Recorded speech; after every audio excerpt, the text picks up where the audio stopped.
Salut à tous. Alors, encore un podcast, mentalité martiale, encore un épisode. Toujours pareil, chaîne Chaos Suisse. Abonnez-vous, partagez, commentez, likez. Même si vous n'aimez pas, laissez un petit commentaire comme ça, on va essayer de continuer à grandir. Donc, ce soir, je vais demander une présentation, mais vite fait. Donc, sûrement vous connaissez la personne qui est là. Il va se présenter quand même. Et on a discuté déjà avant, on a commencé à... Ruben, pardon, désolé. Ruben, il est là aussi. Je suis toujours là. Il fait pas le journaliste longtemps, mais il va apparaître à la caméra. Donc, il va se présenter vite fait. On a discuté beaucoup avant de commencer. Si j'ai bien compris, donc vous allez voir mieux. C'est pour ça qu'il faut rester jusqu'à la fin de la vidéo. C'est avec un changement depuis certains moments de sa vie, d'expérience aussi. Il voit un peu les choses différentes, il va parler, vous allez écouter. Donc, Gaëtan Lebris, merci beaucoup pour accepter l'invitation. Merci encore, Ruben. Merci. Merci encore. Merci, Gaëtan. Merci, c'est vraiment gentil de me recevoir. C'est un plaisir. Est-ce que tu peux te présenter, comme je dis, vite fait, parce qu'on va parler. Je m'appelle donc Gaëtan Lebris. J'ai donc été combattant en jiu-jitsu brésilien. J'ai fait plusieurs choses dans les sports de combat et arts martiaux. J'ai été aussi coach, préparateur physique et mental spécifique. Restaurateur pendant plus de 18 ans aussi, donc voilà, je suis en Suisse depuis à peu près une petite vingtaine d'années. Et puis voilà, dans le milieu des sports de combat depuis un petit moment maintenant. Voilà. Ok, donc on a beaucoup de choses à discuter. On va commencer, donc ça fait pas longtemps, parce que la vidéo va sortir après, mais ça fait pas longtemps, il y a eu un nouveau événement en Suisse, à Fribourg, donc le 3 mai. Je dis la vérité, j'ai pas trop suivi, j'ai regardé plutôt à la fin un peu parce que c'est pas que je suis contre. Donc c'est genre un événement des influenceurs. Donc j'ai discuté avec beaucoup de combattants qui sont passés. Je pense que ça ouvre des portes, ça donne plus de visibilité. Mais après, comme j'étais un ancien compétiteur, art martial, tout ça, voilà, mais je suis pas contre. Et j'ai vu qu'il y avait des combats aussi entre, on va dire, vrais combattants. Je pense qu'Hidjo, il a combattu avec un autre combattant. Il y a le combat aussi de la Strike Academy de Safta aussi. Mais après, je crois, si j'ai bien compris, la plupart, c'était des combattants, des influenceurs. Et comme je suis pas trop ça, même les influenceurs qu'il y avait, j'ai regardé vite fait, ça m'a pas intéressé. Je connaissais même pas la plupart. Je sais pas si c'est des comédiens, je sais pas. Je sais pas comment ça se passait l'événement. Donc, la question est-ce que tu étais invité pour participer, pour aller voir, est-ce que tu étais là-bas, ou tu as eu un lien avec l'événement, si tu peux nous raconter, qu'est-ce que tu penses par rapport à des événements comme ça? Moi, aujourd'hui, si je dois m'exprimer sur ce genre de sujet, je suis français, au départ, ok? J'ai ma terre d'accueil qui est la Suisse, depuis à peu près 20 ans maintenant. Je suis parti en 2008, pour arriver en Suisse en 2008 de la France, puisque justement le MMA n'était pas légalisé. Donc aujourd'hui, m'exprimer viscéralement sur est-ce que c'est bon ou pas, j'en sais rien. Mais très honnêtement, si on a légalisé le MMA du côté français alors que la Suisse était précurseur quelque part un peu là-dedans, c'est-à-dire qu'ils étaient en avance, ils acceptaient. On avait le SHC à l'époque qui a fait le Lion FC aussi, où a combattu d'ailleurs Benoît Saint-Denis. Voilà, il y a eu des gens comme Nelson Carvalho de la Fight Move Academy, comme Raïd du SHC, qui se sont décarcassés pour essayer de faire de beaux événements. Aujourd'hui, je me dis, est-ce que ça ternit pas un peu ou pas, j'en sais rien. En tout cas, on peut pas enlever le fait que il y a deux hommes qui soient influenceurs ou pas, avec des millions d'abonnés ou pas, qui veulent s'affronter. Pourquoi pas organiser quelque chose pour que ça se fasse. Voilà, proprement et surtout sérieusement. Alors, est-ce que l'événement était sérieux? J'ai un large doute sur le sujet. Je trouve dommage qu'un gros promoteur, moi je le dis, comme Jérôme Pelletier, se soit jeté là-dessus pour en faire ce qui s'est passé. Voilà. Et malheureusement, ça termine peut-être aussi un peu les combats comme de Safta, par exemple, de la Strike Academy, qui est un combattant que je suis parce que je suis très admiratif de ce qu'il fait. De toute façon, Carla Moussou n'est plus à présenter. Mais je veux dire, voilà, une école solide et c'est vrai qu'il y a eu quand même 2-3 combats qui sortent du lot et vraiment où là, on est vraiment dans le professionnalisme pur. Après, voilà. Moi, j'ai été contacté, mais tardivement. J'ai pas forcément répondu de la bonne manière. Donc c'est pour ça qu'ils ont dit encore une fois que j'esquivais et que j'étais, enfin, faut Je suis désolé de le dire. Je sais pas pourquoi tout le monde veut que je me tape à 43 ans. Donc voilà, je me suis bagarré. J'ai été contacté pour Mais combattre. j'ai été contacté. Enfin, ils se sont approchés de moi et je leur ai dit gentiment qu'est-ce qu'ils voulaient. Et comme je l'ai pas forcément demandé comme ils l'auraient voulu, ils ont assez clôturé le sujet en disant que j'esquivais. J'ai mis forcément, voilà, comme j'ai une agence de com maintenant pour mes réseaux sociaux parce que j'ai plus le droit d'y toucher. Donc, ce sont des gens qui gèrent pour ça. Moi, j'ai quand même un droit de regard sur ce qui se passe. Mais on a publié, oui, les stories où il y a les messages parce que d'un moment avec moi on raconte beaucoup de choses sur moi. Donc là, j'ai mis les preuves en disant que voilà, mais j'ai été contacté. Et donc, ça n'a pas trop avancé. Ils n'ont pas proposé un combattant. Non, ils ont rien proposé du tout. Et de toutes les façons, je suis pas certain que j'aurais fait quelque chose là-bas. Avec on me contacte 4 jours avant. Moi, comme je te le disais juste avant, d'ailleurs, j'ai un combat qui est prévu au mois de juillet, mi-juillet, en Angleterre. Pour l'instant, je préfère rester un peu flou sur les organisations et tout ça. Mais j'ai un combat mi-juillet en Bar Knuckle, donc un boxe anglaise à main nue. Donc c'est vrai que sur le moment, je me voyais pas trop aller faire le guignol. Je suis désolé de le dire, mais faire le guignol dans un truc d'influenceur. Voilà. Mais est-ce que tu as regardé un peu la soirée, tu as regardé les combats? Alors j'ai regardé le combat. Alors malheureusement, malgré ce qu'on peut dire, enfin il y a eu ce gros truc avec Sebidadi là, je crois, ou un truc comme ça, contre cet indécis là. J'étais un peu dur dans les commentaires que j'ai mis avec encore l'agence qui gère pour moi. On a été d'accord de faire ce commentaire là en disant voilà, est-ce qu'on paye pas les gens pour avoir des grandes gueules et faire du trash talking, et mettre des gifles devant des caméras et des machins et des trucs, pour qu'à la fin, quand on prend un joli high kick, on se plie et puis qu'on fasse comme ça. Je sais pas si ça tire vers le haut. En tout cas, si on légalise le MMA dans le monde entier pour en faire une kermesse comme ça, je suis pas sûr. Mais après, ça vend. Donc ça aussi, ça rend heureux des gens. Il y a des gens qui se déplacent, qui passent une belle soirée, qui sont contents de voir ça. Mais en tant que coach et préparateur de combattants, je suis pas certain que ce soit ce qu'on ait besoin de voir. Ok, donc là, j'ai une question qui, en t'écoutant, vient de ma tête.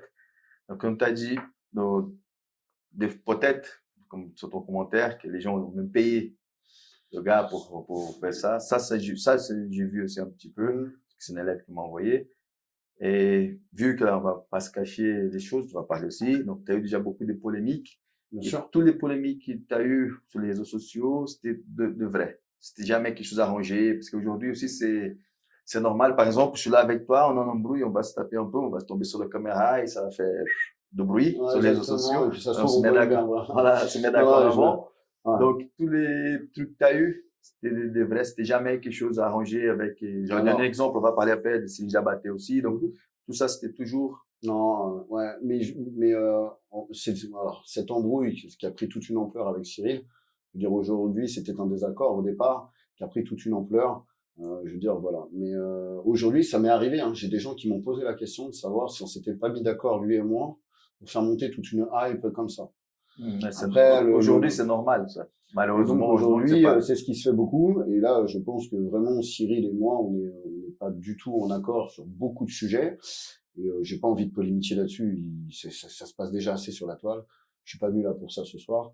Mais en tout cas, oui, je pense que ça peut prêter, en tout cas, à soulever la question de est-ce qu'on n'est pas en train d'arranger un truc et de mettre un gars à qui on donne 1500, 2000, voilà, en disant viens contre l'influenceur, avec un influenceur comme Sebidadi quand même qui est quand même entraîné. On peut pas dire qu'il s'entraîne pas, on peut pas dire qu'il combat pas. Certains ils sont. Voilà, on peut pas lui enlever.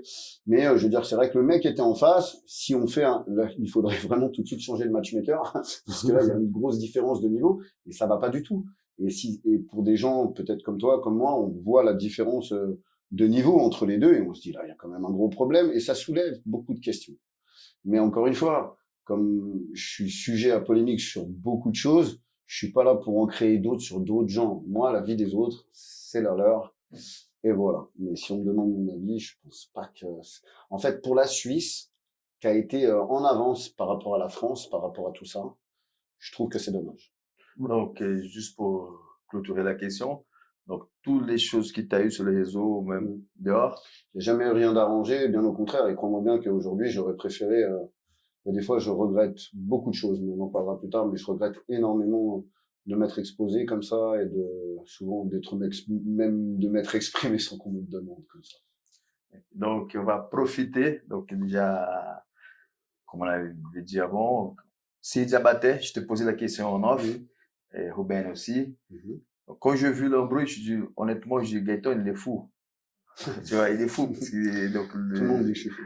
Diabaté, non pas parce que Diabaté, c'est une bête. Donc, c'est, voilà, c'est une légende de la boxe thaï. Et après, il a fait une carrière même, hein, aussi une belle carrière. Il a fait des grosses guerres avec les top niveau des gars.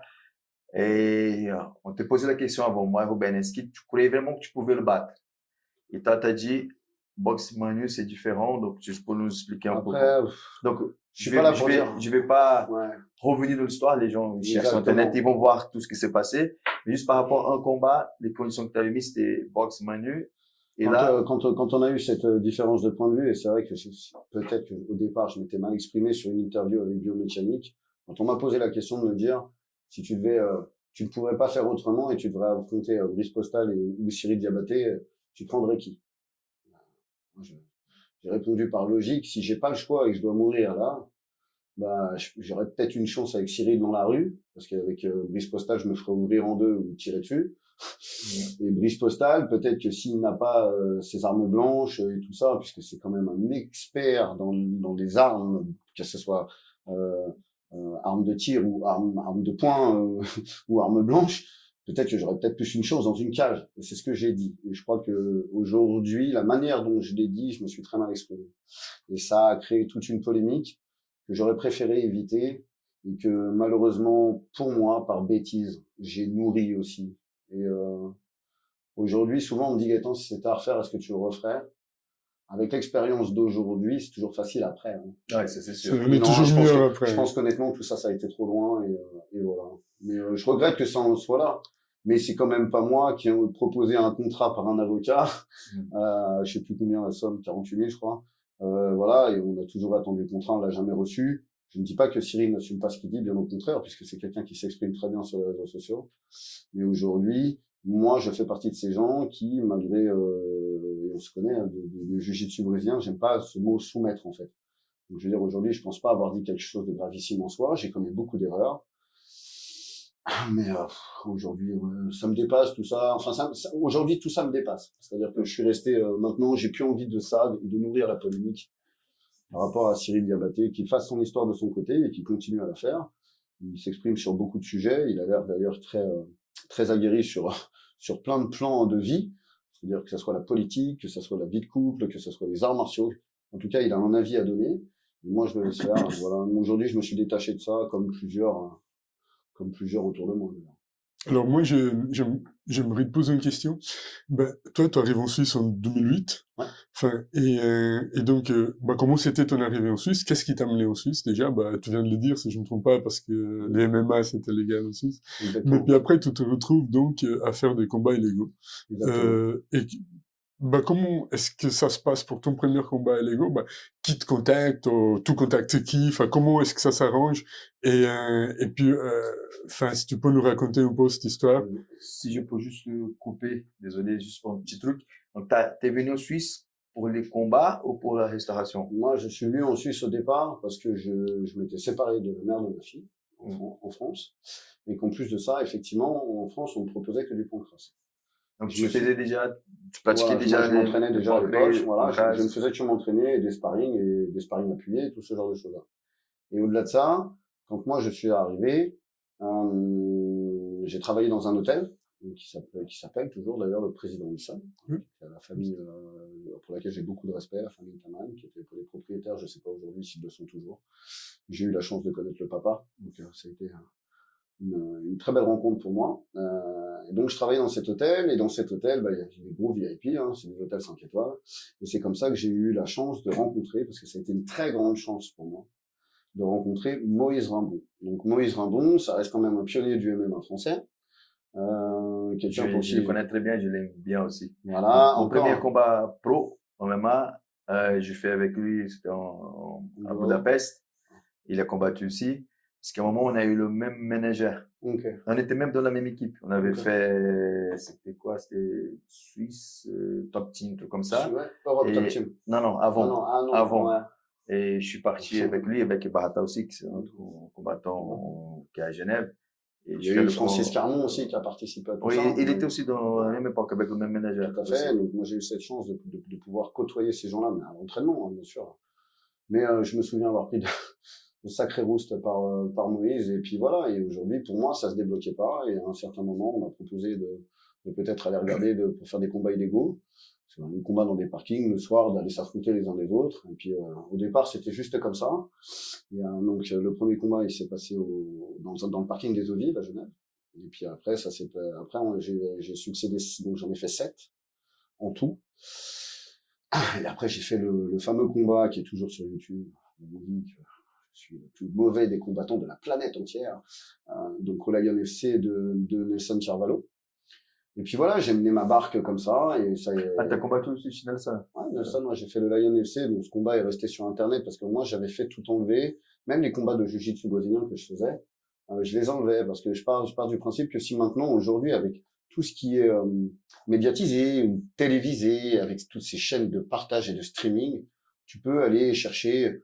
On l'a fait pour à l'époque des combattants de l'académie dans laquelle j'étais auparavant. Il y avait des combattants où on allait étudier le jeu, hein, qu'on appelle en jiu-jitsu brésilien le jeu de l'autre, en disant ah, il a mis une vidéo de la finale et donc tu étudies si c'est un passeur, si c'est un gardien, si c'est machin, comment il fait, enfin tu vois, comment il soumet, s'il aime la kimura plutôt que la guillotine. Enfin, on était déjà, c'est aussi si tu veux de la matière à travailler quand tu vas faire des combats, tu vois. Et donc moi au départ j'ai fait enlever tout ça, mes entraînements, toutes ces choses. J'étais très très fier à l'époque. M'entraîner avec Moïse Rimbourg, je une patate par Moïse, j'avais la chance que j'avais de tourner avec quelqu'un comme ça. Vrai. Ouais. Ça, c'est vrai. Marcelo aussi, Marcelo, tu vois. Ouais, je connais. Ouais. Marcelo, tous ces gens-là, quand on... Saïd était là aussi. Saïd que tu as eu, je crois, cet après-midi, ou que voilà, a été mon premier coach de lutte, tu te rends compte? Je me faisais jeter en l'air comme un sac à patates, je faisais 60 kilos à l'époque. Et je vais te dire qu'il s'amusait avec moi à un moment, Saïd. Moi, quand je le regarde, je suis profondément admiratif de Saïd. Donc voilà. Et tous ces gens-là ont participé un petit peu.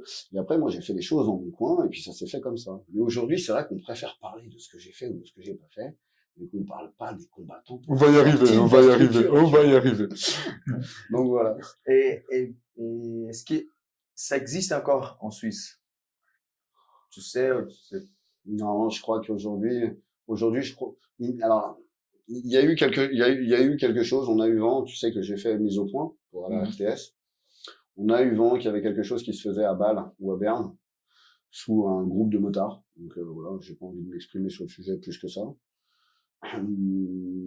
Forcément, le journaliste était intéressé par rapport à faire le reportage pour mise au point.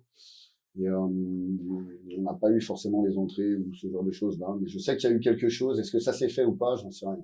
Moi aujourd'hui, tu sais, j'ai beaucoup changé depuis ce qui s'est passé avec pour la fin de l'année dernière. J'ai eu un effet de vie que je vous ai dit, on peut pas forcément développer, mais ça a beaucoup changé de choses chez moi. Donc je me suis un petit peu reculé de tout ça, recentré sur moi, sur ma vie privée, sur comment reconstruire ma vie privée, m'occuper de mes enfants et préparer ce combat au mois de juillet. Donc, Robin, désolé si j'ai dévié un peu la question, la réponse, c'est bon pour toi? Si, c'est tout bon. Pour moi, il n'y a pas de souci. Il a répondu à la question. Il nous a expliqué comment est-ce qu'il est arrivé et comment a été son parcours. Et il y a un moment donné, toi, tu commences donc à entraîner des gens.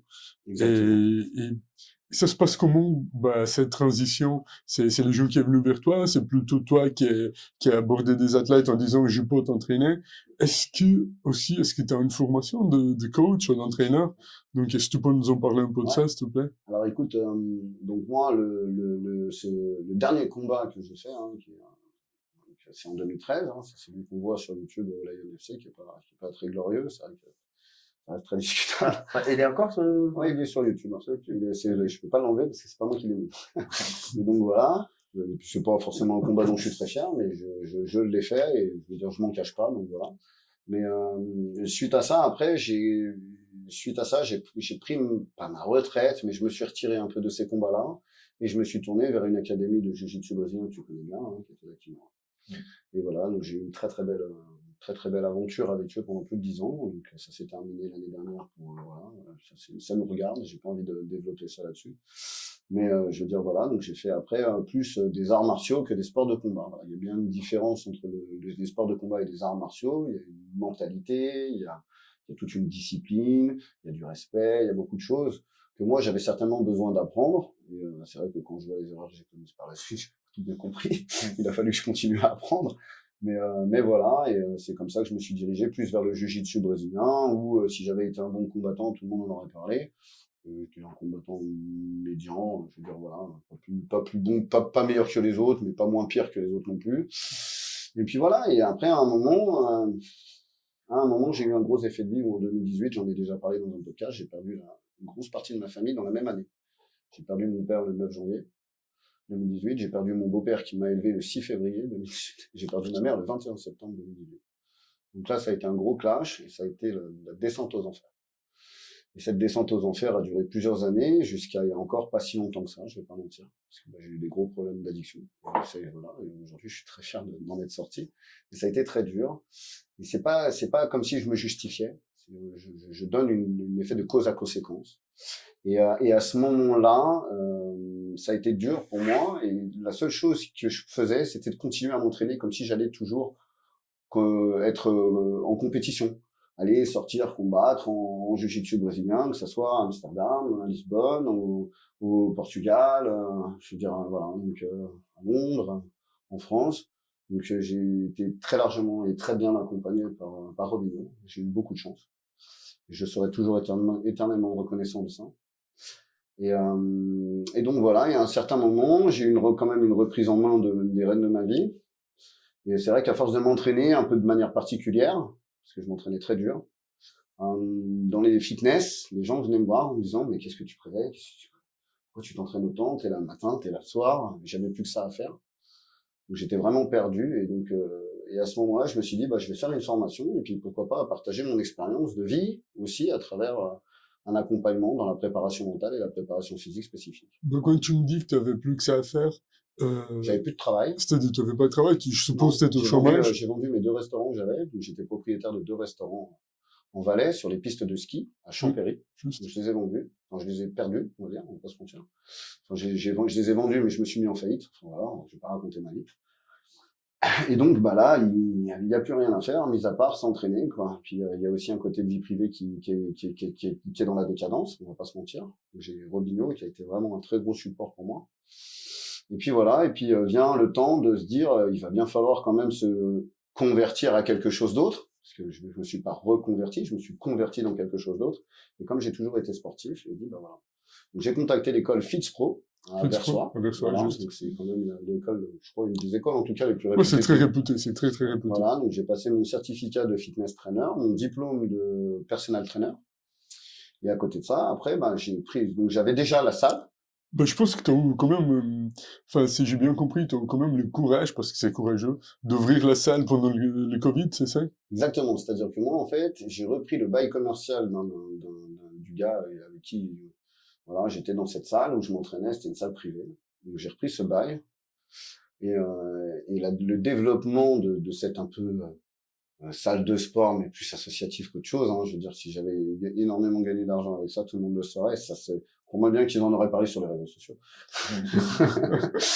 Donc voilà, mais on a fait une très très belle aventure de 3 ans et demi, puisque pour des effets de vie de l'année dernière sur lesquels je peux pas m'exprimer aujourd'hui, j'ai tout perdu l'année dernière. Donc voilà, mais cette salle, oui, on a fait 3 ans et demi avec une aventure humaine juste exceptionnelle. Voilà. T'as eu quand même le plaisir d'entraîner le Viking, Steve Bannon, entre autres, Ouais. Christian Toussaint, c'est ça? Ouais. Donc, tu vas nous en parler un peu de Tristan Cousin, c'est juste, pardon. Voilà, Tristan. Donc, j'ai eu aussi beaucoup d'athlètes. On a fait cette première Spartan avec Daniel Guzman, avec son papa, handicapé. Donc on a couru la Spartan de Verbier avec un chariot. Enfin, je veux dire, on a fait beaucoup de choses. Je sais que ce soir, donc, Ruben, il a récolté plus d'informations que moi. Peut-être qu'il va travailler plus. Mais juste avant d'avancer dans le sujet, quand on a parlé des formations, de coaching, aussi mental, quels sont les points forts de Gaëtan comme coach? Je pense que le point fort.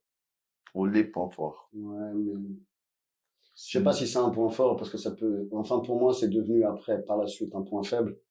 c'est que je suis profondément et définitivement investi et peut-être un peu trop pour les gens que j'accompagne.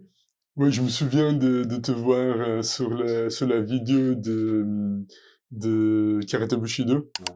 Il y avait Venom Ouais. qui se battait avec Greg, Mm. et toi, t'es vraiment au taquet.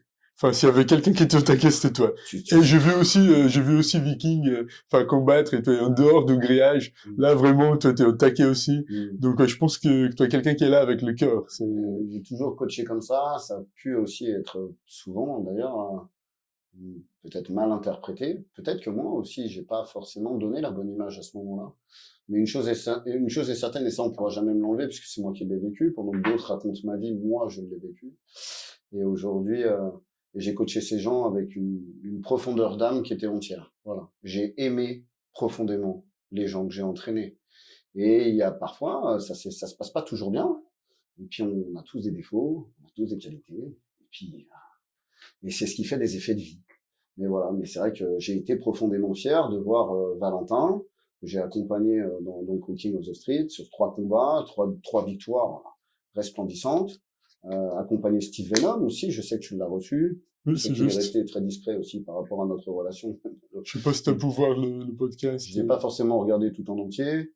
Donc voilà, moi je dis qu'aujourd'hui, je suis très fier que Steve Venom sorte de notre structure pour aujourd'hui faire la carrière qu'il a. Donc moi j'ai été très heureux de l'accompagner. Je pense que lui aujourd'hui il a un petit peu honte de ça. C'est son droit, c'est sa vision des choses. Et moi je la respecte. Mais je veux dire aujourd'hui, c'est vrai qu'il y a plusieurs champions qui sont sortis de chez moi de Morstel Training. Et c'est vrai que j'ai regretté profondément qu'on parle moins de ça plutôt que de mes effets de vie privée. Je sais pas comment ma vie privée, c'est quand même incroyable. Bah, ça a devenu... C'est devenu presque, on pourrait en faire une série, en fait.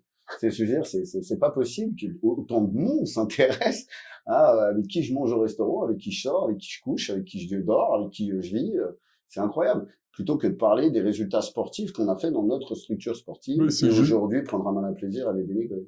Mais c'est justement pour ça que moi je te pose la question, et que je te parle de tes athlètes, parce que quand même avec Viking, vous avez fait quelques combats qui étaient moins légaux, on va le dire comme ça. Alors on a fait légal et illégal. On a fait Fight Club. On n'a pas fait de combat. On a fait Fight Club. C'est très intéressant. Combats légaux. C'est très intéressant. Mais c'est très intéressant que tu parles de ça parce qu'en fait, moi, j'aimerais te poser une question. C'était quelle est la différence entre le Fight Club et ce qu'on a dit tout à l'heure. J'avais pris une note. L'organisation de combats illégaux. Le cercle. Ouais. Juste. Alors ouais, on a eu le cercle donc à Genève. Aujourd'hui, Tu connaissais les organisateurs de ça? Oui. Parce que j'ai tombé sur des vidéos sur Internet, c'était des élèves, moi, des petits jeunes, ils m'ont envoyé, je sais quoi ça. Au départ, c'était très amateur, non, mais après, ils sont un petit peu, j'aime pas le mot professionnalisé, parce que professionnalisé, ça veut dire qu'ils seraient légalisés. Je veux dire, ils étaient, c'est des gens qui ont fait pas mal de choses, mais en même temps, ils ont eu besoin de moi à un certain moment, et la manière dont moi j'ai dit, ok, je me positionne avec vous, ça leur a pas plu. Donc, moi, je peux le comprendre, donc ils ont fait marche arrière. Après, on a fait cette interview. Ils t'ont quand même approché. Oui, bien sûr. Ok. Bien sûr. Ça, c'était même pas créé encore qu'ils venaient vers moi. Ok. Et aujourd'hui, après, on a sorti donc ce reportage mis au point avec la RTS où c'est moi qui ai dit aux journalistes va vers eux, voici le contact et tout. Et à la fin, je vais peut-être être un peu grossier, mais pour me faire chier dessus, proprement parlant, par les organisateurs. Donc, je veux dire, voilà, c'est comme amener Charles Villa pour le reportage Fight Club de Brutix, donc voilà, ça a été un gros média. Aujourd'hui, me faire chier dessus comme ça, alors que c'est moi qui lui ai ouvert les portes de King of the Street, il n'était incapable d'avoir une réponse. Aucun journaliste n'est rentré dans le King of the Street. Donc aujourd'hui, mes déboires, mes désaccords, la fameuse gifle que je prends dans le King of the Street, tout encore une fois, on parle plus de Gaëtan Lebric que de ce qui a été réalisé par les combattants. Parler des résultats, de la sueur, de cette implication, et je vais te dire le mot pour que tu rebondisses, extrême, extrême, complète, entière. Tu vois ce que je veux dire? Moi, j'ai jamais vu quelqu'un sacrifier autant dans un entraînement que Valentin, qui aujourd'hui aussi... voilà, fait ce qu'il a à faire de son côté. Et quand tu parles de, c'est le cas, c'est quoi, c'est le King of the Street, King of the KOTS. Ouais. KOTS. Donc, j'ai vu quelques vidéos, j'ai même envoyé une à Ruben. Il a bien aimé, toujours. C'était impressionnant. Il m'a lâché un mot portugais, foda-se. En fait, la vidéo qu'Anderson m'a envoyée, il y a un gars au sol et une autre qui met des coups de coude, enfin, sur le front. Et ça son ton cassé, en fait. Ouais. Et c'était assez impressionnant, j'avoue que, Donc, voilà, c'était... c'est ça ma question. Donc, ça se passe actuellement beaucoup en Scandinavie, Ouais, exactement. c'est en Suède, c'est qu'en Suède. C'est l'organisation de combat illégal la plus réputée. Et ça n'a rien à comme voir. tout le monde fait des vidéos, on attend qu'il y ait des vidéos d'il y a 20 ans. Mais ça n'a rien à voir avec le BFC. Le BKFC. BKFC. Ça Alors, sont le deux choses différentes. BKFC, c'est la plus grosse organisation, si tu veux, ça serait comme l'UFC en MMA. Ouais, Le BKFC, c'est la plus grosse organisation, voilà, exactement. C'est là, d'ailleurs, il y a participé, Steve. Ça s'est pas bien passé pour lui, j'étais très triste d'ailleurs de le voir comme ça, mais c'est comme ça, il y a des combats qui, un coup ça passe, un coup ça passe pas. Tu sais, moi j'avais une idée, et quand je discutais avec lui, pour moi c'est fou de faire des combats à main nue. Tu vois, comment ils ont fait Vale Tudo, ça a démarré au Brésil. Et je mettais des coups de pompe dans la gueule, et puis personne, il y avait personne qui me disait, oh là là, et dans ma tête, c'est ça le et dans ma tête, mais c'est fou, les dégâts c'est monstrueux. Et lui il m'a dit oui et non, parce que ça finit plus vite. Oui, donc il y a moins de coups. Il y a moins de coups, mais... C'est juste. Je me suis dit... Oui, mais en même temps, ça déchire direct. Enfin, ça coupe tout de suite, donc souvent il y a des, et là, des arrêts sur blessure, si tu veux, qui sont et ça, c'est que à l'anglaise. Que en anglaise, exactement. Voilà. C'est-à-dire que c'est la boxe anglaise, à main nue, il y a une seule. Il m'a dit que tu peux saisir aussi. Voilà, il y a aussi, Steve en a très bien parlé, parce que de toute façon, il sait de quoi il parle, mais il y a une seule règle qui différencie, c'est qu'on a le droit d'attraper par la nuque pour pouvoir passer par en dessous ou par au-dessus, et de saisir l'autre par la nuque. C'est la seule chose qui différencie et ça, de la boxe anglaise. J'ai pas posé cette question ici, donc les coups sur la nuque sont autorisés? Non. Non, ni dans le dos, ni tout ce qui est parti. Comme à l'anglaise. Comment des questions bêtes, parce que je connais pas. Je vois vite fait. Mais je veux dire, c'est ni plus ni moins les règles de la boxe anglaise, mais avec cette possibilité de saisie, et on est à main nue. Et de toutes les façons, c'est aussi en adéquation au fait qu'il y a moins de protection, c'est-à-dire qu'on a juste un bandage et on a donc les phalanges qui sont apparentes. Donc c'est pour ça que ces combats-là ne durent que 3 fois 2 minutes. Pour des combats normaux, 5 fois 2 minutes pour une ceinture, on est de loin pas sur les 12 rounds de 3 minutes en boxe professionnelle anglaise. Quasi pas possible. Et la plupart des combats finissent avant? Oui. Pour la plupart. Généralement, quand on va, si ça va au bout, les deux combattants sont abîmés quand même, hein. Ah, ça c'est sûr. Et qu'est-ce que... Ça, je pose pas. Voilà. Et donc ça, c'est le BKFC. Ça, c'est alors c'est une organisation, c'est comme l'UFC. Voilà. Après, il y en a d'autres, hein, d'organisations. Et puis, l'autre, c'est le King of this. Alors, King of the Street, ça, c'est une organisation de combat illégal. Là, il n'y a aucune autorisation, ça, c'est complètement autre chose. Et comment ça se passe si c'est illégal? Comment ça existe si c'est illégal? C'est ça que je comprends pas. C'est là, aujourd'hui, où moi, j'ai été le vilain petit canard de parler de ça. Parce que c'est illégal, mais tout le monde sait que ça existe. Donc peut-être, en fait, si tu veux, c'est une question bête. Aujourd'hui, on a le fameux film Fight Club avec Brad Pitt qui est sorti, et où on dit, la première règle du Fight Club, c'est pas parler du Fight Club. Donc moi, forcément, quand on a fait le reportage King of the Street. Quand tu parles de Fight Club, c'est King of the Street. Voilà, exactement. Quand je parle de Fight Club, c'est d'organisation comme ça, tu vois, de combat illégal. C'est juste. Après, ce qui différencie un Fight Club et une organisation de combat illégal, il y a quand même 2-3 choses qui différencient de ça. King of the Street aujourd'hui, les gens appellent ça un Fight Club. C'est à tendance Fight Club, mais c'est une organisation de combat illégal. Ce sont des combats qui sont arrangés, c'est-à-dire en amont, c'est-à-dire toi, tu vas combattre Anderson à tel poids, soumission pas soumission, mais voilà, on s'arrange. Les règles, ils décident. Il y a pas de règle au départ du King of the Street. En tout cas, nous, quand on y a été au départ, il y avait la possibilité de mettre la soumission ou pas. Donc, mais c'est une soumission qui s'arrête que quand ça casse, hein. Il y a pas ou quand ça dort. C'est-à-dire, si moi je te prends l'étranglement arrière, c'est quand tu dors que ça s'arrête. Si tu tapes, on s'en fout. Même sur la clé de bras. La clé de bras, c'est le coup d'y sort. On s'arrêtera pas avant. C'est fou, ça. Tu vois, donc, C'est une organisation de combat illégal à tendance Fight Club. Le Fight Club, c'est tu arrives et on dit toi tu vas combattre lui, tu vas combattre lui, tu vas combattre lui, tu vas combattre lui, tu vas combattre lui. Et voilà, c'est organisé comme ça. Et ça Et arrive après de ça, il y a des codes qui sont. Et là, ça arrive de faire plusieurs combats dans la même soirée. oui, c'est possible. Le King of the Street, par exemple, je crois ne l'a pas encore fait. Mais à ma connaissance, et moi je veux pas parler de ce que je ne sais pas et de ce que je ne connais pas. Mais oui, ça se fait. Ça se fait. Ça se faisait dans les Fight Clubs. À l'époque, ça se faisait. Moi, en tout cas, j'ai jamais fait. Donc, il n'y a pas de règles, entre guillemets, et il n'y a pas de tatami. Donc, si tu peux juste nous expliquer un peu plus pour les gens qui ne connaissent pas, comme moi. Sur le béton, dans un hangar, sur de la moquette dans une chambre d'hôtel, dans une cave, dans un parking, contre des voitures.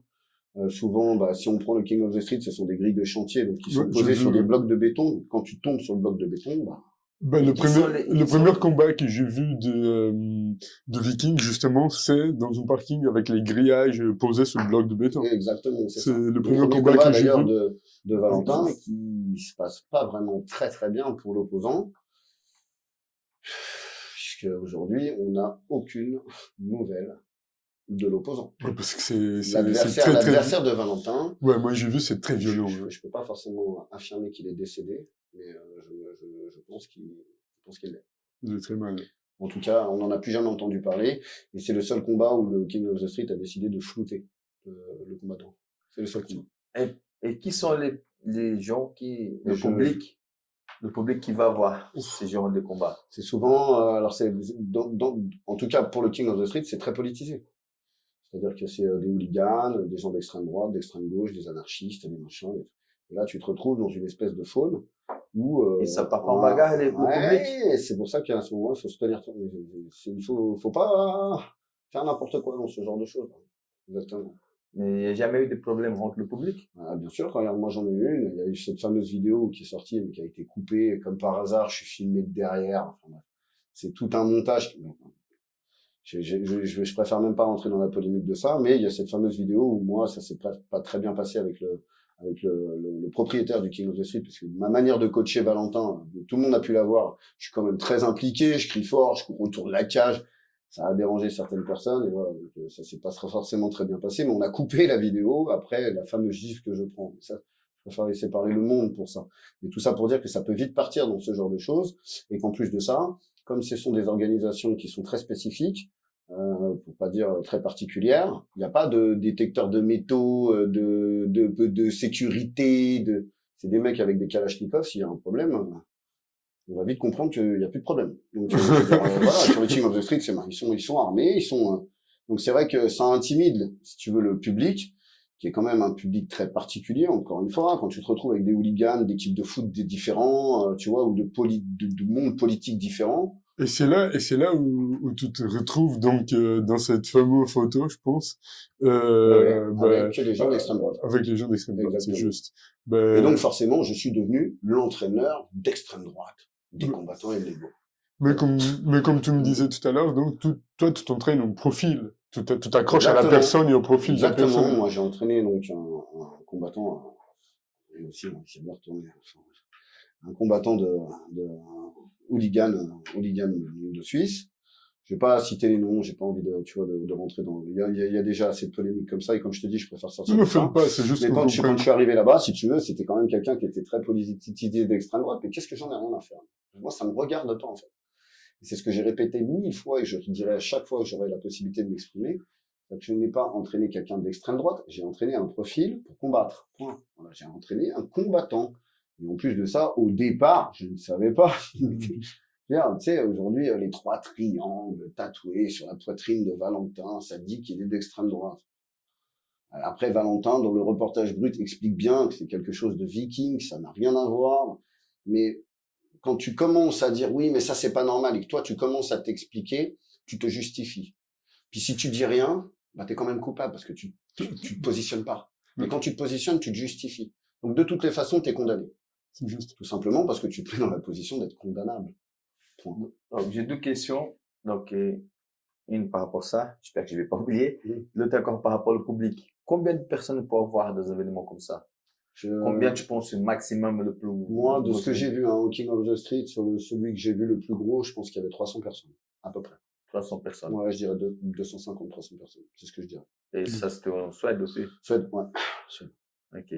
Donc, et la deuxième question, c'est comment, tu as dit déjà avant qu'on commence le programme, mais aussi comme tu as déjà parlé, avec l'expérience, tu as le recul aussi, maintenant, voilà, t'évites certaines choses. Voilà. Je pense que tu as déjà eu assez aussi, de Ah, ouais, ouais, choses tranquilles. Donc, je pense aussi, c'est une opportunité aussi pour laisser les choses claires aux gens. Parce que moi, je dis la vérité, je t'ai dit les choses que j'ai vues sur toi, c'est plutôt avec ces diabatés et mise au point. Je regarde pas toutes ces choses. Mais c'est avant de commencer, Ruben, c'est mon espion virtuel qui a plus d'informations. Quand on parle de ça, l'extrême droite, donc je pense que c'est un moment aussi, c'est une possibilité aussi pour que tu laisses clair les choses aux gens. Peut-être que tu n'as jamais parlé de ça, mais comme voilà, tu étais ceinture violette du JB, donc tu as rencontré beaucoup de monde de toutes les nations, ouais, toutes les races aussi. Donc combattu aussi avec les gens. Donc je pense que ta position, comme tu as dit, ton tel le profil, mais ta position, ça n'a rien à voir avec ça. Exactement. C'est-à-dire qu'aujourd'hui, moi, comme j'ai toujours dit, tu peux être blanc, noir, catholique, musulman, gay, enfin je sais pas, on pourrait passer par tout ce qu'on pourrait trouver comme différence chez l'être humain, que ce soit sa religion, son côté politique, sa sexualité. C'est le cas. Enfin, quand je coachais les gens, puisque aujourd'hui j'ai pris beaucoup de recul avec ça, j'ai arrêté. Donc, quand je préparais les gens, je ne m'autorisais pas le droit à donner un avis sur si c'est bon ou pas. Ça ne me regarde pas. Tu as des prédispositions physiques et mentales qui m'intéressent, dans lesquelles je sens que je peux peut-être t'apporter un petit quelque chose, ma pierre à l'édifice qu'on pourrait peut-être construire à deux. C'est la seule chose qui m'intéresse. Combien d'athlètes j'ai refusé d'entraîner, dont un qui est très connu de Genève au Glory. Donc voilà, je peux où j'ai dit non, j'arrête, je le fais pas. Parce qu'à ce moment-là, je ne peux rien t'apporter. Il y a un feeling qui ne se passe pas. Et c'est peut-être ce qu'aujourd'hui les gens me reprochent, et c'est ce que moi, j'ai été profondément fier de promouvoir. C'est-à-dire que chaque personne que j'ai entraînée, que ça soit un sédentaire qui ait trouvé le courage de se lever de son canapé, de laisser sa bouteille de coca, ses chips devant Netflix, pour aller acheter une paire de baskets et taper à la porte de la salle de Gaëtan Levé, le fameux entraîneur d'extrême droite ok? Et ce mec-là qui me dit, je veux juste perdre du poids parce que je trouve plus mon zizi pour pisser. Ouais, bah, ce championnat du monde, moi, il m'intéresse. Et je me suis donné autant pour lui que j'ai donné pour la première ceinture de Bart Knuckle française, hein, parce que c'est quand même la première ceinture, c'est Valentin qui l'a fait. La deuxième ceinture professionnelle de Bart Knuckle, c'est quand même Steve Venom qui la sort. Je me suis pas plus investi pour eux que pour le gars qui avait envie de revoir son zizi pour pisser. Voilà. Parce que moi, j'ai toujours aimé chaque personne. Alors, peut-être trop impliqué, peut-être émotionnellement trop intrusif, où on pourrait définir que je suis un manipulateur, mais non, j'ai toujours été profondément investi. Et si seulement j'ai eu une seule personne qui m'a donné cette considération, j'ai eu Robinho dans le jiu-jitsu brésilien, je serai toujours reconnaissant.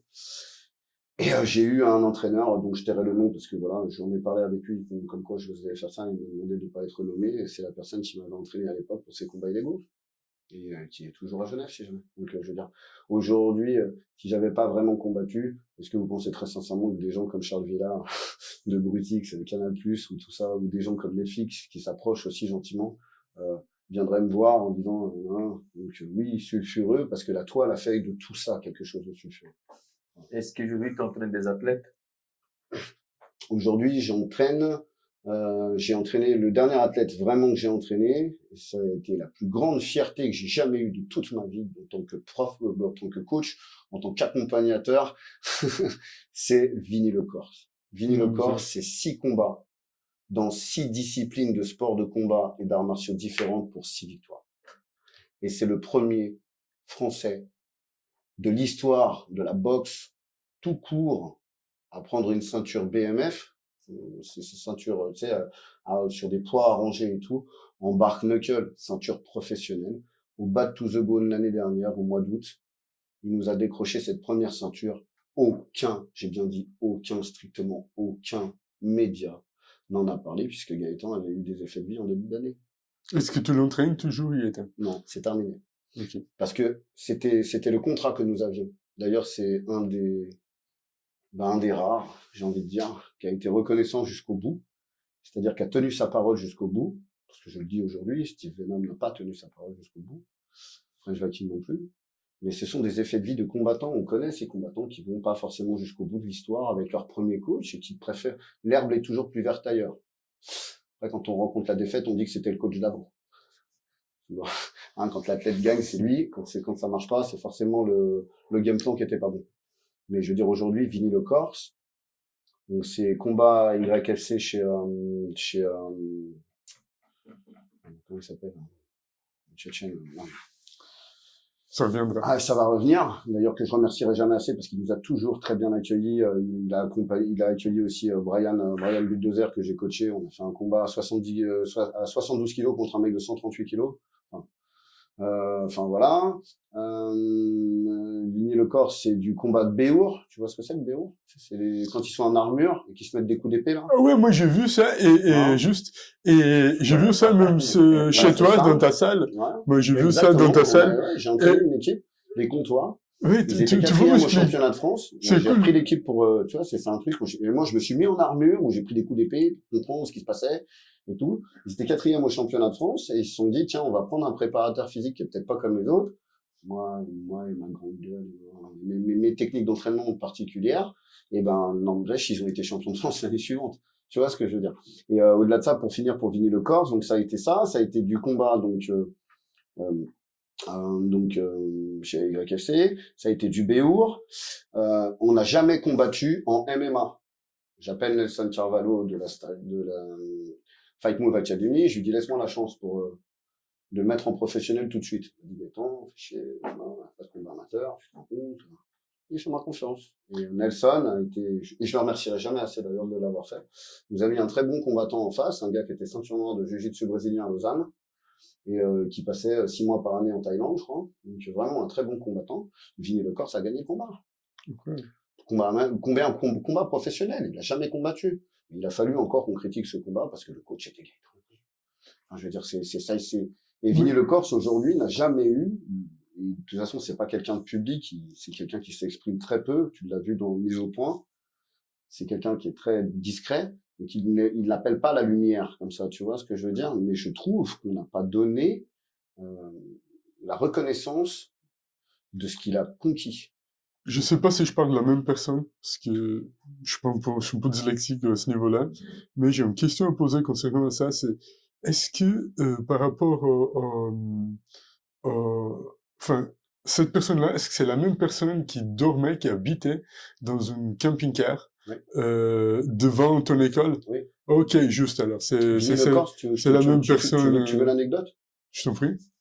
Alors l'anecdote, Vinny Le Corse, donc moi ma salle était au 33 avenue du Mont Blanc à Gland, donc c'était une ancienne boîte de nuit qui était plus réservée aux hommes. C'est dans une cave. Voilà, moi j'avais une salle de quasi 350 mètres carrés full équipée. Ok. Et Vinny Le Corse un jour il arrive, donc pour descendre il y a un porte-à-code, une porte à clé, puis il y a la porte de ma salle en bas, 3 portes. Je sais pas comment il se démerde, mais il arrive à descendre et arriver dans la salle.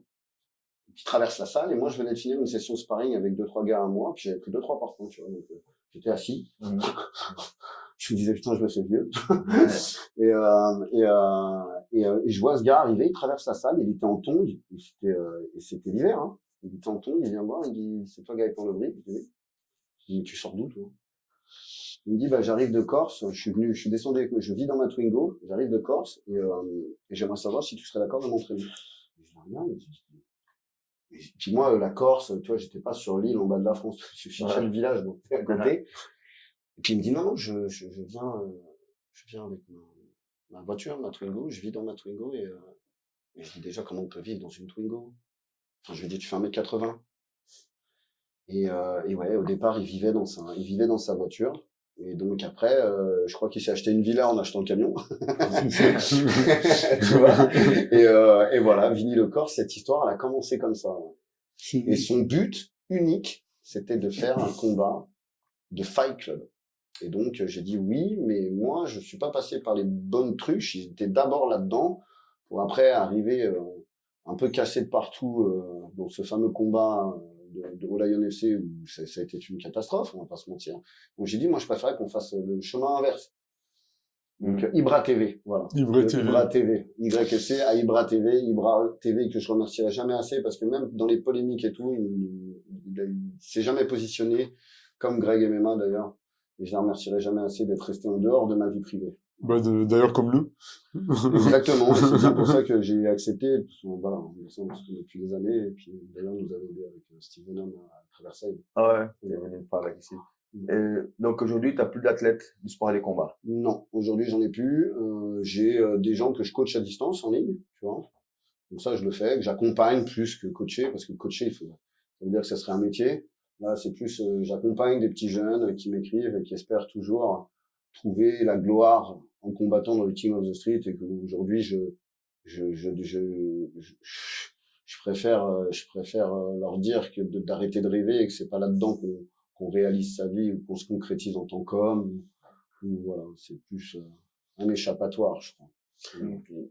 Et donc t'as plus d'athlètes aujourd'hui, mais tu travailles toujours, tu vis de ça encore, de coaching privé? Non, je vis plus de plus rien en fait. Aujourd'hui, avec les effets de vie privée que j'ai eu l'année dernière, toute cette montée en puissance de ce cyberharcèlement, parce que de toutes les façons, c'est ce que décrivent mes avocats, ce cyberharcèlement, le fait d'être complètement comme ça mis en avant et mal, en plus de ça, avec des choses qui sont complètement détournées de la vérité. Et aujourd'hui, mes effets de vie privée, comme j'ai dit, je peux pas en parler, je suis sous restriction de la justice, donc je peux pas en parler. Mais s'il y a une justice, c'est fait pour que ça soit jugé par une justice, mais certainement pas par une audience publique sur les réseaux sociaux.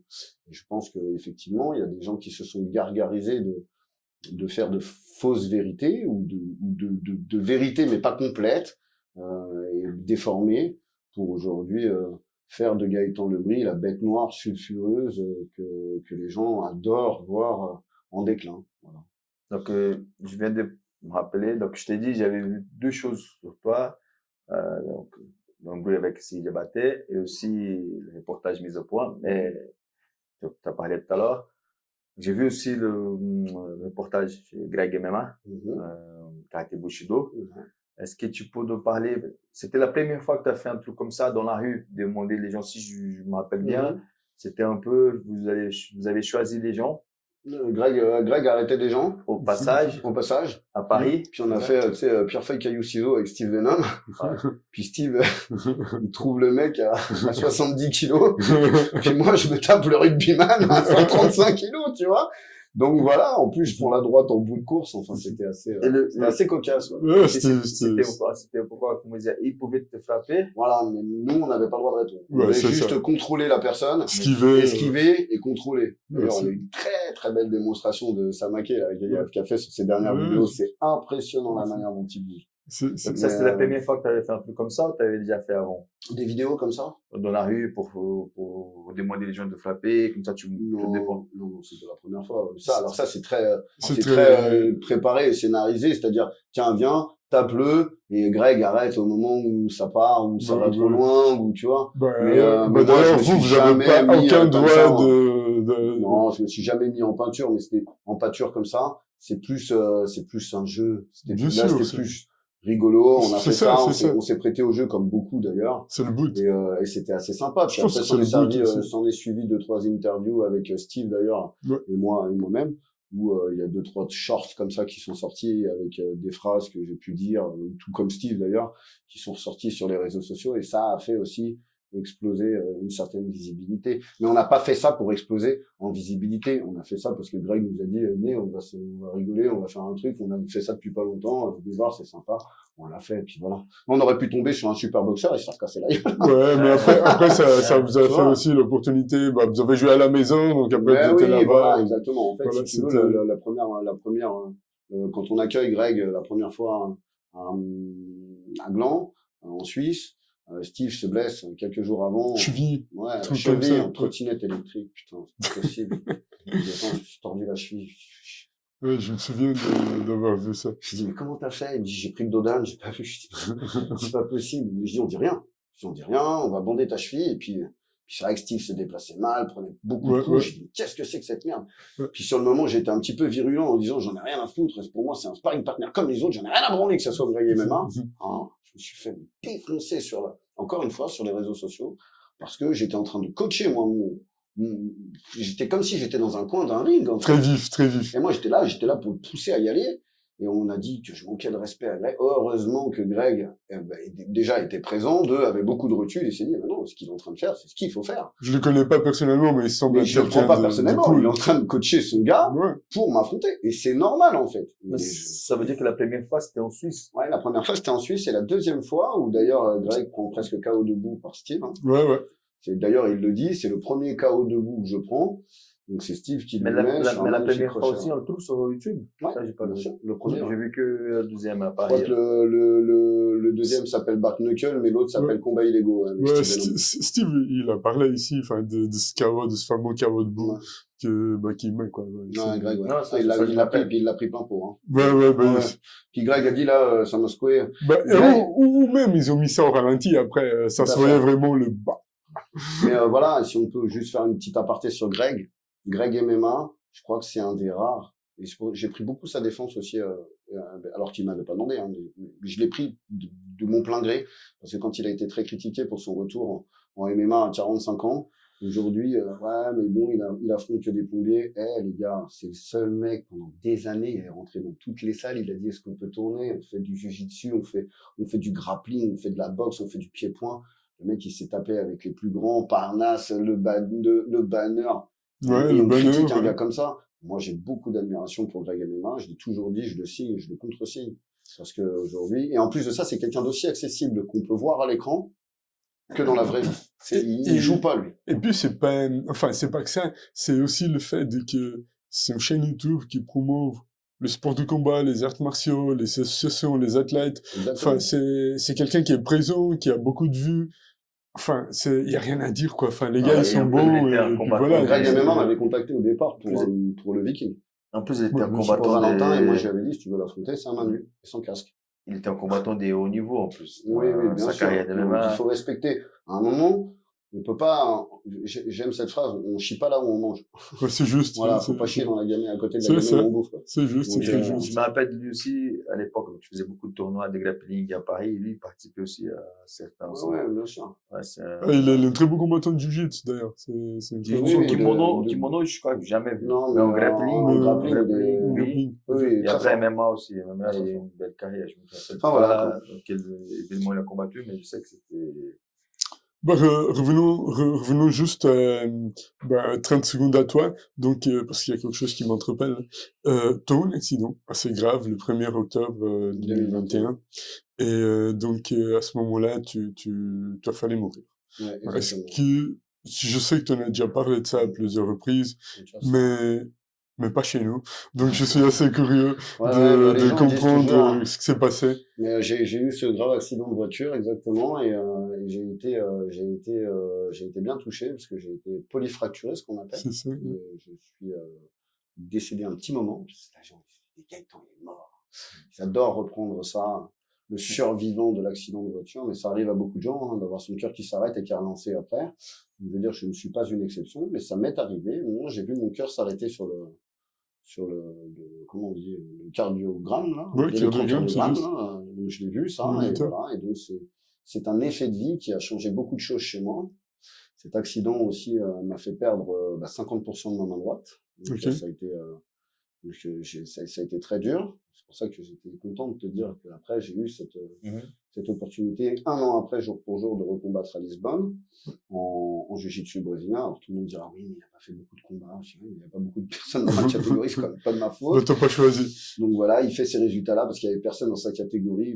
Ça encore, mais vous étiez où? Voilà.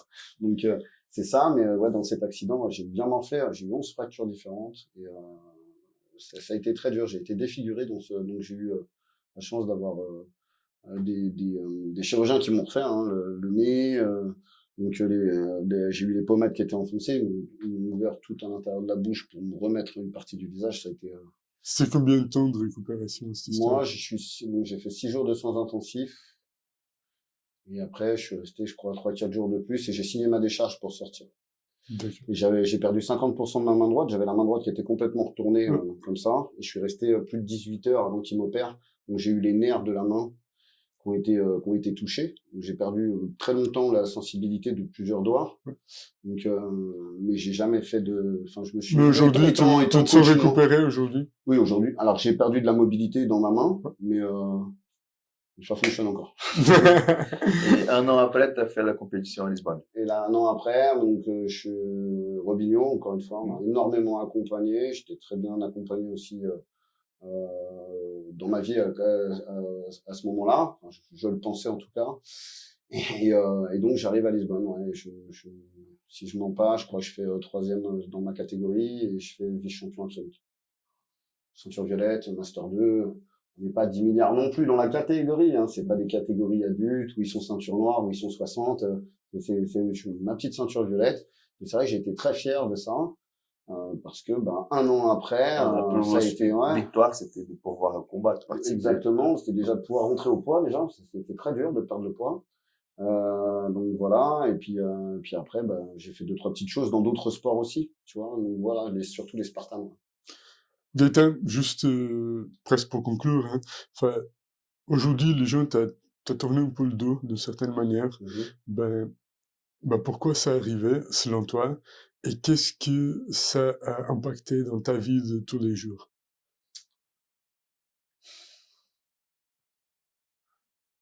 Aujourd'hui, j'ai très très mal vécu cette mise en lumière. Ça a été vraiment une très grosse perte de contrôle de ma part. Aujourd'hui, je pense que avec ce qui s'est passé pour moi en fin d'année dernière, enfin même toute l'année dernière en fait, cette année tragique, que ce soit pour moi ou pour les autres, hein, pour les gens qui m'entouraient, je pense que j'ai été quelqu'un de profondément nocif. Et il a fallu beaucoup de temps pour m'en rendre compte et pouvoir aussi ne pas m'auto-flageller en disant je suis qu'une grosse merde et j'ai été quelqu'un de mauvais. Je pense que j'ai pas été quelqu'un que de mauvais, mais effectivement, je suis passé à côté de beaucoup de choses. Il y a beaucoup de choses que j'ai pas vues. Et effectivement, si on me disait aujourd'hui, si c'était à refaire, est-ce que tu referais pareil? Évidemment. Mais c'est toujours facile de parler après, quand on a l'expérience de vie du raté ou de ce qu'on a réussi, de dire ah bah oui, mais je modifierais ça pour que ça se passe un peu mieux. Mais je fais partie de ces gens-là. Et c'est vrai qu'en fin d'année, toute cette année dernière, cet acharnement, le poids de mes erreurs aussi, hein, de ce que j'ai pu imposer aux autres, et je ne vais pas rentrer trop dans les détails, mais il y a eu plusieurs choses dont on m'a accusé et qui étaient vraies. Et aujourd'hui, j'ai jamais eu peur de les assumer. Je fais partie de ces gens qui assument profondément et définitivement ces erreurs. Mais je trouve que honnêtement, on va un peu loin sur comment on brode autour de ma vie. Et j'ai l'impression que les gens connaissent mieux ma vie que moi-même, alors que c'est moi qui vis avec moi depuis 43 ans. Donc voilà. Mais j'ai fait effectivement beaucoup d'erreurs, beaucoup. J'ai pas toujours eu les comportements appropriés. J'ai manqué le coche plusieurs fois. C'est pour ça qu'aujourd'hui, je suis très distant de mes réseaux sociaux. Je ne peux pas faire autrement, mais j'ai pris une agence pour m'aider à ça, parce que je communique quand même avec certains de mes followers, surtout en privé. Donc par message, je n'ai pas le droit de toucher mes réseaux. Donc pour l'instant, je reste très discret là-dessus, et je pense que tout ça m'a appris aussi un petit peu. Ouais, je crois que j'ai appris la résilience par une forme de violence que par conséquent je méritais quelque part. Donc voilà. Donc maintenant un peu plus d'humilité, un peu plus de calme. Ouais, un peu plus de calme. Et surtout, j'ai arrêté de jeter de l'huile sur le feu quand je suis insulté, quand je suis sali, ou tu vois, ou dénigré, ou pas, ou même des fois où je me sens pas respecté. En fait, j'ai compris qu'il y a il y a des combats qui méritent pas d'être menés. Et je pense que ça, c'est parce que j'ai raté beaucoup de choses, que j'ai appris à oui, là, non, ça c'est plus pour moi, merci, bonne journée, ciao, et voilà. Dans la vie, on apprend à choisir nos combats, c'est ça? Exactement, c'est choisir les bons combats. Moi, à force de vouloir tout faire, à m'éparpiller et à péter ma gueule de tout de un, je me suis perdu à tout dire pour ne rien dire, et surtout à tout tenter de faire pour pas forcément tout conclure. Donc aujourd'hui, je suis beaucoup plus, ouais, je sais pas, distant de tout ça. Ouais, voilà. Merci beaucoup, je sais pas si Alors, oui, on arrive vers la fin. Si tu veux laisser un message aux gens qui vont voir la vidéo, Moi, je pense que aujourd'hui, faut quand même rester fier de qui on est et de ce qu'on fait, sans surtout se voiler la face, comme moi j'ai pu le faire des fois sur certaines erreurs. Mais je reste qui je suis aujourd'hui parce que je suis passé par là où je suis passé. Donc les erreurs, ça reste quand même la première des écoles pour continuer à apprendre. Et moi, je fais que dire ça aux gens qui m'entourent. J'en ai plus beaucoup puisque j'ai beaucoup de monde j'ai envie de dire de cette ancienne vie qui m'ont tourné le dos. Donc j'ai forcément de nouvelles personnes qui arrivent dans ma vie. Et aujourd'hui, je me rends compte que je m'entoure aussi de gens qui sont peut-être plus simples, plus calmes, surtout en dehors de toute cette polémique et ce côté sulfureux. Pas de l'ancien Gaëtan Lebris, parce que ça, je suis toujours cet homme-là, mais certainement plus dans les mêmes prédispositions. Donc c'est surtout de garder la tête hors de l'eau, faut pas se noyer, et surtout il faut apprendre à laisser passer l'orage. C'est pas facile quand tu vois quand tu vas pour te casser la gueule et que les gens se réjouissent de te voir tomber, et là tu vois toute une foule venir te mettre des coups de pied parce que peut-être t'étais insupportable, parce que peut-être ils se sont sentis manipulés, parce que peut-être tu as été nocif, parce que et tout ça, ça reste que des peut-être et des interprétations de chacun. Mais moi j'ai vu le monde venir me déglinguer la tronche parce que effectivement j'ai des effets de vie privée qui peuvent être discutables, mais qui ne vous regardent pas. Donc, tout simplement. Et alors, quels sont pour toi tes projets pour l'avenir? Qu'est-ce que tu en penses faire? Je sais que tu vas combattre bientôt, Ouais. c'est une évidence, Donc, et on te le souhaite. il faut encore certaines autorisations, hein, parce que j'ai J'espère que beaucoup de restrictions avec j'espère que ça se ma passe vie bien, en tout aujourd'hui, cas. même si je suis dehors, je veux dire, j'ai beaucoup de restrictions, mais ouais, normalement, je devrais combattre mes juillet. Ok, donc, mais mis à part ça, à titre privé, mais professionnel surtout, parce que ta vie privée te concerne, qu'est-ce que tu penses faire dans l'avenir? Enfin, tu vas continuer à coacher des jobs, tu vas peut-être acheter un restaurant, enfin, c'est quoi tes projets?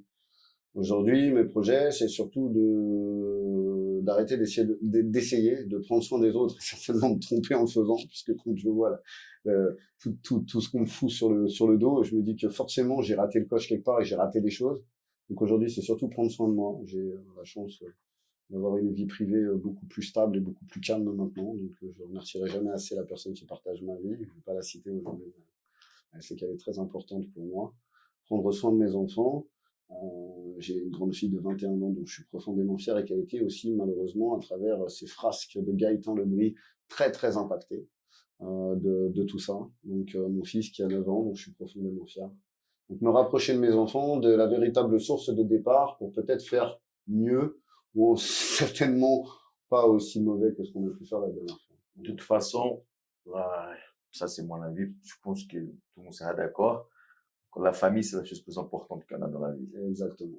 Et Ça t'as et la raison santé. de préserver et c'est de faire le mieux possible. Voilà, exactement. Donc, avant de finir, comme d'habitude, je pense que pour cette fois, j'ai pas besoin de trop de demander de laisser vos commentaires, parce qu'il y en a assez de tous les commentaires. Ah. Donc, notre but, c'était de, voilà, peut-être donner la possibilité aussi de voir notre version Gaëtan avec plus d'expérience. Donc, c'est à vous de juger sur la vidéo. Donc, mais voilà, laissez vos commentaires, likez, partagez. Et comme ça, on va continuer à travailler la chaîne Chaos Suisse, podcast mentalité martiale. Bon, je voulais vraiment vous remercier. Merci encore. beaucoup. Gaëtan, on te souhaite le mieux, hein. Merci Que beaucoup. tout se passe Merci à bien vous, pour en toi. tout cas, de m'avoir donné la possibilité de venir vous rejoindre sur ce podcast. J'ai été très content d'être avec vous, en tout cas, et je vous remercie beaucoup de m'avoir écouté. Merci Avec à toi plaisir. d'être là, merci.